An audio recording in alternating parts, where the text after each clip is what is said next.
We're back on Turks and Jerks. Michael Schur, Jason Rubin. Hi. Do you know what happened to Rick? I can't talk about it. You can't talk about it. I'm sorry. He signed an NDA before he came in. That makes sense. Yeah, that's the deal with Rick. Who is Rick again? I'm Rick. Okay, I'm sorry, you don't have any Jason. Yeah, I have no idea. No idea. Yeah. Fired was what I heard.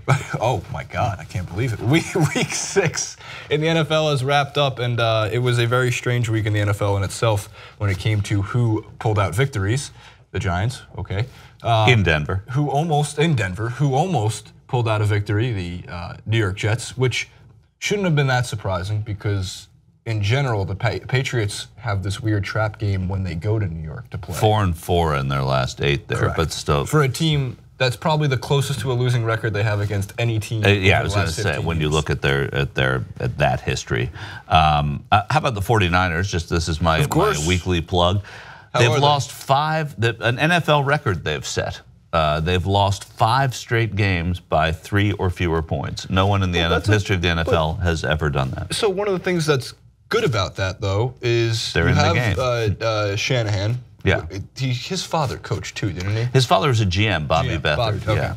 So no, I'm sorry. Mike Shanahan was a coach. I was thinking of C.J. Beathard, the quarterback now of the 49ers, whose grandfather is Bobby Beathard, the GM. That was what I was going to get to next, C.J. Beathard. So I had Shanahan, yes, Mike Shanahan, GM, he's coach. It's like you guys could use a quarterback. He's offensive quarterback. Well, no, C.J. Beathard is our quarterback now. How is he? Brian Hoyer was benched. He was our 3rd round.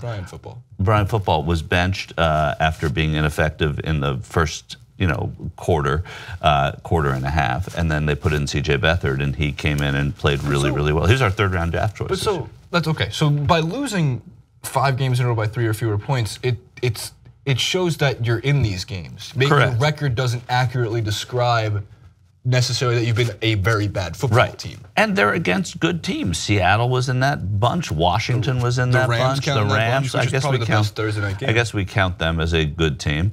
The Rams, goodish. Good enough. Right. So I mean, but they're not very good. But they seem to have an idea of what they want to do. They released Navarro Bowman, which I understand, but I don't like because I like Bowman. More fun to watch this year than last year for you. Yeah, well, C.J. Beathard, great. Bobby Hoyer, Brian Football was not terribly excited. But C.J. Beathard, at least they're going to see what they have in him, whether or not they want to draft another quarterback or sign another quarterback. A lot of people going into that draft, because I looked for it, thought that he was going to be the best quarterback in that coming out of this draft. I didn't, but now he looked good. He's not DeShaun Watson. Let's not get too excited. Yeah. DeShaun Watson's actually one of my Turks. He's a Turk. He's a Turk. For one, obviously, for his play. But outside of that, I really like what he did to utilize the respect your elders. He wore a Warren Moon jersey. Right. As his, in his post-game press conference and his pre-game stuff like that. And he actually had Warren Moon reached out to him and gave him a little quote action. Grateful that a future NFL great honors the NFL past. Now go be the best at DeShaun Watson. So, it's a good throwback jersey. It is a good, and he's in Houston. Warren Moon played for the Oilers, made his mark there. He played for a lot of other teams too, but he really was an Oiler in my estimation. Some people might call him a Viking. I think he was an Oiler. I think he was more of an Oiler. Yeah. Yes, at least I remember him as an Oiler. You don't remember the Oilers, yeah. Well, I do remember him in Madden 95, like 96. So proud of you. Like, thank you. I mean, Eddie George was a great Oiler. Eddie George, well, Earl Campbell was a really great Oiler. Eddie George was a great Titan. Was he an Oiler before? Well, yeah, he was an Oiler to a Titan. He was at one point, he had to have been. Yeah, he was part of the move, I believe. Tennessee Oilers. There's not a lot of oil in Nashville, though. No, which is why they're the Titans. That's why they're the Titans. Who's your Turk of the week, Michael? My Turk, okay, so my Turk of the week, Steve Keim is my Turk of the week. He is the Arizona Cardinals GM who went out and made a trade to get Adrian Peterson, got him right into the lineup with Bruce Arians, and he proved that he is still a really great running back. And it was really clever. Chris Johnson didn't work out. They cut the cord, which a lot of GMs don't do, a lot of coaches don't do, on somebody who was good. Cut the cord on Chris Johnson, bring in Adrian Peterson. He's been fantastic. Yeah. Yesterday was fantastic. I was surprised by it because I thought Adrian Peterson was not necessarily over the hill, but I thought he was a one formation back. Right. Like, it made sense that it didn't work in New Orleans because he's not a pass catching back, and the NFL has moved towards that, especially when David Johnson is maybe the best dual threat running back aside from Le'Veon Bell in the entire league. Yeah. So when he came in, I thought, all right, here we go again. But at the same time, it wasn't just 32-year-old Adrian Peterson, 34-year-old Larry Fitzgerald with 130 yards and a touchdown, 37-year-old Carson Palmer, the elderly, have come out to play for Arizona. Do you think they can turn it around? I think they can because of the division they're in. I mean, they have the 49ers, the Rams, and the Seahawks who look fallible this year. So yeah, I think absolutely Arizona can turn it around. I think they probably will. They were hit really hard with the focus of their offense. Now, Carson Palmer's kind of a little bit of a question mark. He makes mistakes. But I do think that they can turn it around. And I think Keim made a great move to fill a void while Johnson's out. It fits the narrative. We want GMs to make their position known and then act on it instead of holding out, or what would be the right word for here, stalling, or maybe or being proud. He signed Chris Johnson and didn't work. I mean, so the GMs are also too proud a lot of the time. You see it in every sport. Yeah, so. Well, there's a lot of ego. Steve Keim. There's a lot of ego at that table. He's never been a Turk of the Week, I don't think. I highly doubt Steve Keim. I'm trying to spell it. K-E-I-M. Wow, okay, like I had Keim. C-H-Y-M-E, like well, time. Right. So Steve Keim is my Turk of the Week. Like time as in the spice, not as in and the kind of, and I know we're not up to Jerks of the Week, but since we're on GMs we can get close, and coaches, that sort of the administration, Hugh Jackson is a kind of Jerk of the Week for me, but he's not my Jerk of the Week. Hugh Jackson. Oh, yeah, because I didn't see Wolverine. So no, it's actually a pretty good movie. The last one was good. The coach of the Browns is who I'm referring to. He had a chance to start DeShaun Kaiser against the Texans, which would have been DeShaun versus DeShaun, and he ruined it. He totally blew it. So the first DeShaun bowl didn't happen. So he's kind of a Jerk of the Week of mine. That's really brilliant. It truly is brilliant. As for the other really quick Turks, Golden Tate pulled the people's elbow in his celebration. Yes. Which even you know. I'm sure not even a giant WWE fan, but even you know the people's elbow. Of course I know the people. You don't have to be a WWE fan to know the people's elbow. Do you know what is said about the people's elbow? What is it? In one broadcast during a wrestling event years ago, it was, quote, the most electrifying move in Madison Square Garden sports history. And I always thought, like, well, Muhammad Ali fought there, so.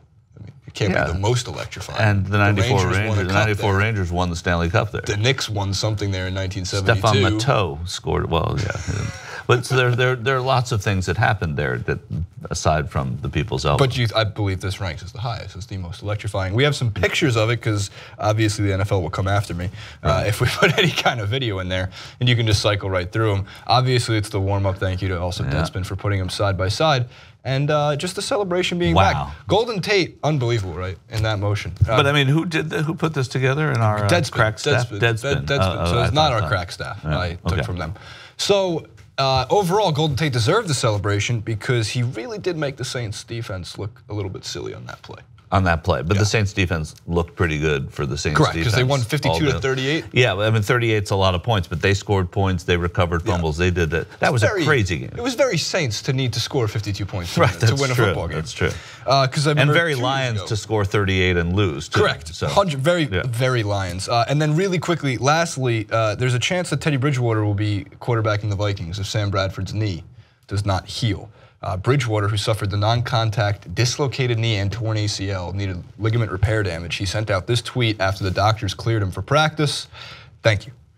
I liked Teddy Bridgewater. I thought it was devastating for a guy who was seemingly going to be the franchise quarterback on a team with a great defense, and he's a different quarterback than Sam Bradford, obviously, to kind of lose his starting job like that. It was very much Kaepernick taking over for Alex Smith in a way. Well, you were competent enough to play the role, and this guy comes in and Smith gets injured, and now he goes over to Kansas City. I would like to see Smith got injured and was replaced by Kaepernick. Yeah. So in that way that, Bridgewater got injured and they went out and got a new quarterback. So it wasn't exactly like the backup. But the truth of the matter is Case Keenum's healthy.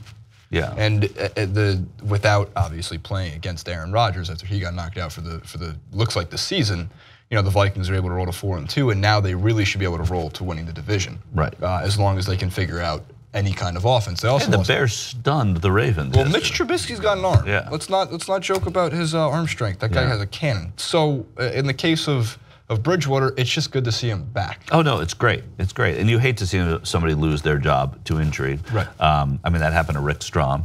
Right. Right. It was devastating what happened. They brought in Jason Also Rubin. non-contact injury. Non-contact. For sure. But truthfully, you hate to see that in sports. And he was a good guy doing a good job as their quarterback. And listen, Sam Bradford was a great pickup for them at a time where there was no space for him in Philly. He came over. I think it worked well. But they got to figure that out, because if they are going to make this big playoff run, they want to make it behind a quarterback that they trust. And their defense is good enough. It's always been good enough when, of course, healthy, and that just leads really quickly to the jerks of the week. The ongoing list of superstar injuries. J.J. Watt, which might prove that there is no God. J.J. Watt raises millions and millions of dollars for Houston relief, and again battles another season that's going to take him away for, it seems like, the entire year as the most devastating defensive threat in the NFL at most points. But not just him. Aaron Rodgers, what seems like a broken collarbone. Odell Beckham Jr., all because of that boat.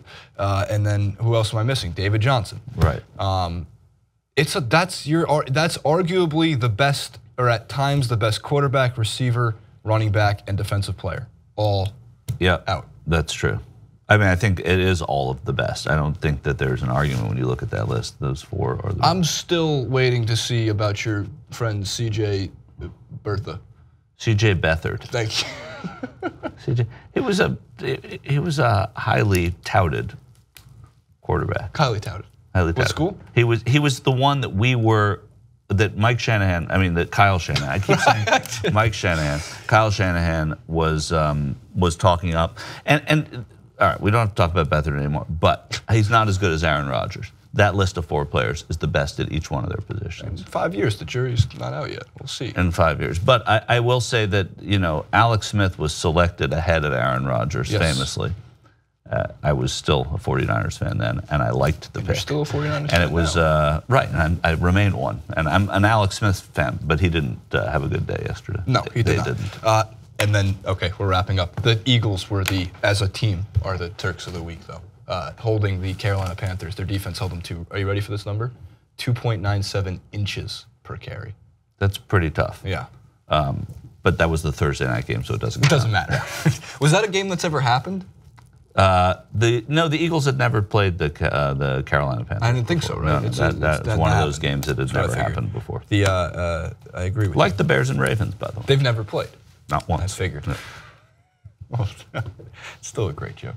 At Michael Schur on the Twitter, and you're not on Instagram. I'm not. Nor am I on Facebook. Oh. Just Twitter. Just Twitter? There's plenty. There's plenty. Do you get 280 characters? There's plenty. I haven't gotten 280. I don't know if I got it. Do you know who has? Is Jenk? I know David Farenthold from the Washington Post has. That's it? That's the good only person I writer, know. or are we speaking great. He's great. Okay. No. Good follow. All right. Well, comment below your Turks and Jerks. We'll be back next week.